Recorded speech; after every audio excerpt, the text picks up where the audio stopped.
Америка, яғни ақш туралы 100 қызықты дерек. Көп адамдар Американы әлемдегі ең табысты және дамыған мемлекет деп санайды. Әрине, бұл толық шындық емес. Осылайша Америка құрама штаттарынан көлемі мен халық саны басым. Экономикасы жоғары дамыған, жоғары жалақы, жұмыссыздық аз, табиғи ресурстар, жақсы көліктер мен жайлы үйлер бар. Көптеген адамдар Америкада өмір сүргісі келеді. Ел тек жұмысты ғана емес, сонымен қатар кез келген талғамға сай демалысты да ұсынады. Мұнда бәрі бар. Теңіз бен таулар, шексіз шөлдер мен үңгірлер, өзендер мен көлдер бар. Жабайы жануарлар мен ерекше өсімдіктер де қалыс қалмайды. Әрі қарай Америка туралы қызықты және де таңғажайып фактілерді оқуға шақырамын. Әрі қарай тыңдайық.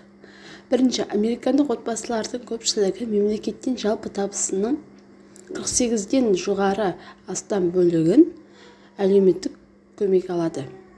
Америка президент Обаманың президенттігі кезінде орасан зор қарыз жинады. Барак Обама президент болғаннан кейін бір отбасына шаққандағы жалпы қарыздың үлесі $35,000 өсті. Күн сайын Американың қарызы $4 миллиард астам өсуде. Сарапшылардың пікірінше, болжамдар бойынша 2080 жылға қарай мемлекеттің қарыз мемлекеттік ЖЭО-ның 715%-ын құрайды. Мемлекеттік қарыз бойынша пайыз түрінде ақш мемлекеттік қарызды 2004 жылы төледі. Зерттеулерге сәйкес әрбір үшінші американдық ипотеканы төлей алмайды. Биылғы жылы мемлекеттік ЖЭО-ның 22%-дан астамы Американың қарызына жатады. Барлық кірістің тек 11% мемлекеттік трансферттік төлемдерден түскен. Америка үкіметі отбасыларына салық төлегеннен гөрі көбірек табыс төлейді. 154%-дан астамы американдық отбасылардың кірісімен салыстырғанда қарызы. Әрбір американдық азаматтың 10-нан астамы несие картасы бар. Америка азаматтарында тек 9% ғана денсаулық сақтауға жұмыс жасайды. Медициналық сақтандыру төлеуге қатысты мәселелер барлық Америка азаматтарының 41%-дан астамын құрайды.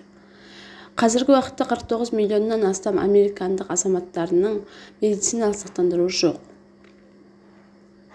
Барлық банкроттықтардың 60-тан астамы медициналық сақтандырумен байланысты. Американдық оқу орындарында білім алу құны орта есеппен $28,000 өсті. 1978 жылдан бері Америкада білім алу құны 900%-ға өсті. Несие алған түлектер американдық түлектердің көпшілігін құрайды. Студенттік депозит бойынша қарыз $25,000. ақш-та несиелер бойынша қарыз елдегі ең үлкен қарыз болып саналады.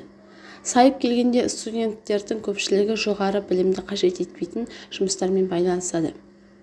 Қазір Америкада 100,000-нан астам жоғары білім бар тазалықшы жұмыс істейді. ақш-та 300,000-нан астам даяршының жоғары білімі бар. Шамамен 375 американдық кассирдің жоғары білімі бар. Ел мұнай экспортынан орасан пайда табуға үміттенеді. ақш-тың мұнай компаниялары жыл сайын шамамен 200 миллиард пайда табады. $7 триллион астам мемлекеттік бюджет тапшылығы. Америкада орта есеппен айына 50,000-нан астам маман жұмысынан айырылады. 1990 жылдан бері мемлекеттік сауда тапшылығы 27 есе. Қытай көлемі жағынан ақш-ты басып озып, әлемдегі ең үлкен компьютер нарығы болып саналды. 2002 жылдан бері ақш тауларының тапшылығы $16 миллиард астам. Америка 2010 жылы қоқыс пен металл сынықтарын көп мөлшерде экспорттады. 2010 жылы автокөлік тапшылығы $120 миллиард асты. 2000 жылдан бері Америка жұмыс орындарының 33%-дан астамы жоғалды. 2001 жылдан бері ақш-та 42,000-нан астам жұмыс орны жойылды. Огайо 2002 жылдан бері жұмыс орындарының 35%-дан астамын жоғалтты. Бүгінгі таңда барлық жұмыс орындарының тек 9% ғана өндіріспен байланысты. Алдағы 2 жылдықта 40 миллион жұмыс орны офшорда болуы мүмкін. Америка жұмыссыз азаматтардың саны бойынша әлемде шамамен 68-ші орынды алады. Америкада жұмыс орындары жыл сайын тез қысқаруда. Көбінесе жұмысшылар саны ер адамдар есебінен қысқарады. Өткен жылы Американың жұмыс істейтін халқының тек 55% ғана жұмыс істеді. 6 миллионнан астам американдықтар ата-аналармен бірге тұрады. Ер адамдар ата-анасымен бірге тұруға 2 есе көп. Халықтың 15%-дан астамы қаржылық болашағына алаңдайды.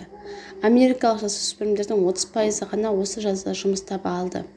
Елдегі орташа жалақы 27%-ға төмендеді. Өткен жылы ел орта таптың жұмыс орындарының 10%-дан астамы жоғалтты. Американың жалпы жұмыс істейтін халқының 52%-дан 1980 жылы орташа табысқа ие болды.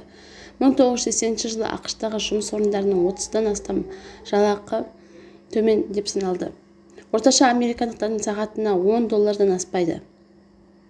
Америка азаматы аптасына орта есеппен $505 аспайды. 2007 жылдан бері үй шаруашылығының орташа табысы 7%-ға төмендеді.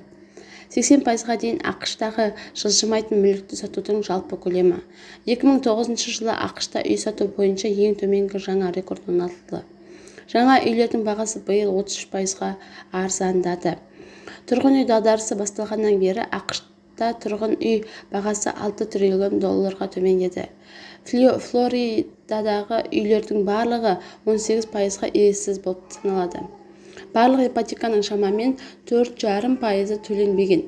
Ипотекалық несие бойынша кем дегенде 8 миллион американдықтың қарызы бар. Қазіргі уақытта Америка азаматтарының 77%-дан астамы жалақыдан жалақыға дейін өмір сүреді. Baby Boom 2011 жылдан бері зейнеткерлік жаста хит болды. Америка азаматтарының шамамен 90%-ы зейнеткерлікке шыққандағы қаржылық жағдайының алаңдатады. Әрбір 6-шы американдық кедейлік шегінен төмен. 1950 жылы 16 американдық жұмысшыға зейнетақы төлемдері төленеді. Қаржылық қауіпсіздік жүйесі 2010 жылы салыстырғанда айтарлықтай сомадағы төлемдерді жүзеге асырады. ақш әлеуметтік қоры 5 жыл бұрын аяқталуы мүмкін. $3200 миллиард халықты зейнетақымен қамтамасыз етуге жатпайды.